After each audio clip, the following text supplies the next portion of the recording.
जय भारत। गुरुकुल समाचार की टीम आज पहुंची थी फरीदाबाद में धर्म सभा में। परम पूज्य शंकराचार्य जी के आह्वान पर आज यहाँ हजारों लोग पहुँचे।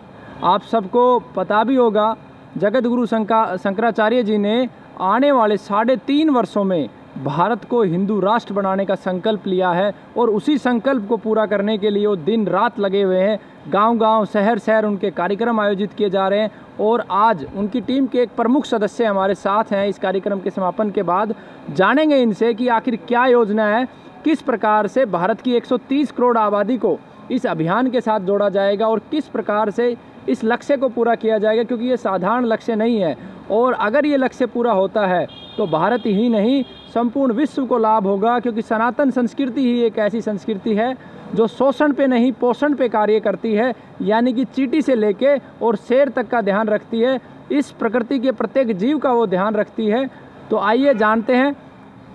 नमस्कार जी, गुरुकुल समाचार में आपका स्वागत है। बहुत बहुत धन्यवाद। सबसे पहला जो मेरा क्वेश्चन है आपसे कि एक बहुत ही बड़ा लक्ष्य है हमारे बीच में और इस लक्ष्य को हम किस प्रकार से हम हासिल करेंगे?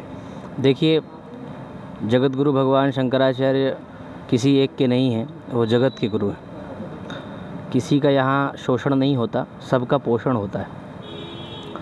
जगत गुरु शंकराचार्य जी के द्वारा ये जो लक्ष्य है, जो उन्होंने उद्घोषित किया है कि 3.5 वर्ष में भारत हिंदू राष्ट्र होगा, उसमें किसी को भगाने का या किसी को दौड़ाने का, बम बारूद मारने आदि का कार्यक्रम यहाँ नहीं है। यहाँ सबकी रक्षा। आप पूरे विश्व में घूम लीजिए, कोई एक राष्ट्र आपको हिंदू राष्ट्र नहीं मिलेगा। मुस्लिम कंट्रीज़ आपको बहुत मिल जाएंगी, लेकिन हिंदू राष्ट्र आपको नहीं मिलेगा। तो हमें हिंदू राष्ट्र का जो लक्ष्य है, अन्यों के हित का ध्यान रखते हुए, कहा गया अन्यों के हित का ध्यान रखते हुए, किसी एक व्यक्ति का नहीं, अन्यों के हित का ध्यान रखते हुए हिंदू अपने अस्तित्व और आदर्श की रक्षा करे, भारत की सुरक्षा और अखंडता के प्रति कटिबद्धता का परिचय दे। हमारे यहाँ गुरुदेव का जो उद्देश्य है, सिख धर्म के द्वारा राष्ट्र की रक्षा हो। हमारे जो मुस्लिम आदि हैं समुदाय, वो भी भारत में कैसे हों, भगवत भक्त हों। भगवत भक्त होंगे तो वो राष्ट्र के प्रति चिंतित होंगे, राष्ट्र के प्रति समर्पित होंगे। और जो भारत माता की जय नहीं बोलेगा, जो भारत माँ को मातृभूमि नहीं मानेगा, तो फिर भारत में उसकी स्थिति। तो हमें हिंदू राष्ट्र घोषित करना है, हमें किसी से विवाद नहीं करना है, ना हमें किसी से मांग करना है। हमें तो हमारा जो ये लक्ष्य है 3.5 वर्ष में भारत हिंदू राष्ट्र घोषित करना, प्रत्येक जन जन में, गांव में, हमारे तहसील में, ज़िले में, प्रदेश में, देश में अब तक जगत गुरु भगवान 58 देश से इस वार्ता को लेकर चर्चा कर चुके हैं। उनसे बहुत से लोगों ने मार्गदर्शन भी ले लिया है। तो हमें राष्ट्र के लिए सभी व्यक्तियों को समर्पित होना चाहिए। हिंदू राष्ट्र करने के लिए सभी लोग अपना समर्थन करें। यद्यपि जगत गुरु शंकराचार्य जी स्वयं सामर्थ्यवान हैं, लेकिन हम सभी श्रेय ले लें। राम जी, भगवान श्री राम सामर्थ्यवान थे, लेकिन बंदर भालुओं को भी उन्होंने श्रेय दिया। तो हम लोग भी गुरुदेव को श्रेय नहीं चाहिए। श्रेय तो हम लोग लाभान्वित हम लोग होंगे ना। शंकराचार्य जी लाभान्वित नहीं होंगे। हिंदू राष्ट्र हो जाएगा तो क्या शंकराचार्य जी को कुछ माल पानी थोड़ी नहीं मिल जाएगा? जो रक्षा होगी हमारी बहन बेटियों की रक्षा, हमारे भारत राष्ट्र की अखंडता, ये हमारा उद्देश्य है। जी, बहुत ही खूबसूरत जवाब दिया कि सबको साथ लेके चलना है, लेकिन मूल ये है कि वही व्यक्ति भारत में रहे जो भारतीय संस्कृति को मानता है, जिसका विश्वास जो है ईश्वर में है। दूसरों को मारना, दूसरों की बहन बेटियों पे गलत नज़र रखना और किसी विशेष एजेंडे के तहत काम करना, भारत को अपनी मातृभूमि न मानना, भारत माता जय न करना, उन लोगों के लिए स्थान ना हो। यानी कि प्रकृति अनुकूल जो जीवन जीना चाहते हैं उन सब के लिए स्थान है। मेरा अगला प्रश्न जो आपसे है, आज हम हिंदू राष्ट्र की बात करते हैं, लेकिन हिंदू आखिर कौन? आखिर आप लोग विचार करिए, ईसा मसीह के पूर्वज कौन थे? ईसा मसीह क्या क्रिश्चियन थे? ईसा मसीह हिंदू थे जी। आप विचार करिए, मुस्लिमों के जो वरिष्ठ हैं उनके पूर्वज कौन थे? उनके पूर्वज भी हिंदू थे।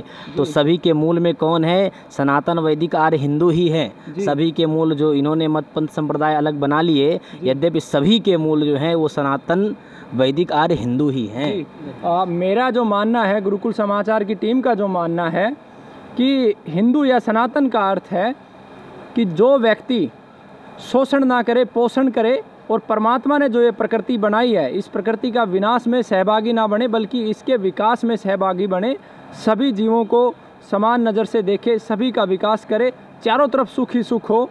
और इन सब बातों को मानने वाला हिंदू है। लेकिन आज जब मैं दृष्टि करता हूँ, दूर दूर तक मंदिरों में केक काटे जा रहे हैं, मंदिरों में शराब का सेवन हो रहा है, और हमारे अपने आप को हिंदू कहने वाले बहुत सारे लोगों के बूचड़ खाने इस देश में चल रहे हैं जो गौ हत्या के जिम्मेवार हैं। तो क्या आप उन लोगों को जिनके बूचड़ खाने चल रहे हैं, या जो इस तरीके की मंदिरों में शराब चढ़ाई जा रही है या केक काटे जा रहे हैं, क्या आप उनको भी हिंदू मानते हैं?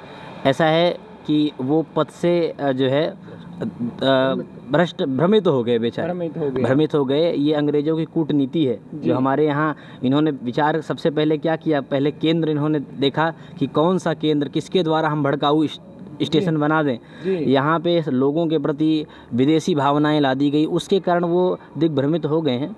कोई दिक्कत नहीं है, भगवान की कृपा से वो सब फिर से सनातन वैदिक धर्म को मानेंगे और मान ही रहे हैं जी। इसी के साथ बहुत अच्छा समाचार। मेरा अंतिम प्रश्न है, आप लोगों के संगठन के साथ अगर कोई जुड़ना चाहे तो किस प्रकार से जुड़ सकता है, किस फ़ोन नंबर पे वो संवाद कर सकता है? क्योंकि आपका लक्ष्य बहुत पवित्र है, सबको साथ लेके प्रकृति का विकास करना, राष्ट्र को बचाना, पूरे विश्व को बचाना। तो आप ऐसा है कि हमारे जगतगुरु भगवान शंकराचार्य जी महाराज के राष्ट्रीय कार्यक्रम प्रभारी और आदित्य वाहिनी हमारा जो संगठन है उसके राष्ट्रीय अध्यक्ष हैं श्री PC झा जी जी। तो उनका मोबाइल नंबर है 9831322091। प्रत्येक सनातनी इससे जुड़ सकते हैं जी। उनके लिए स्वागत है, उनका हार्दिक अभिनंदन है जी। मैं चाहूँगा एक बार ये नंबर, अगर आपको आपत्ति ना हो तो हिंदी हो, मातृभाषा में और बोलें।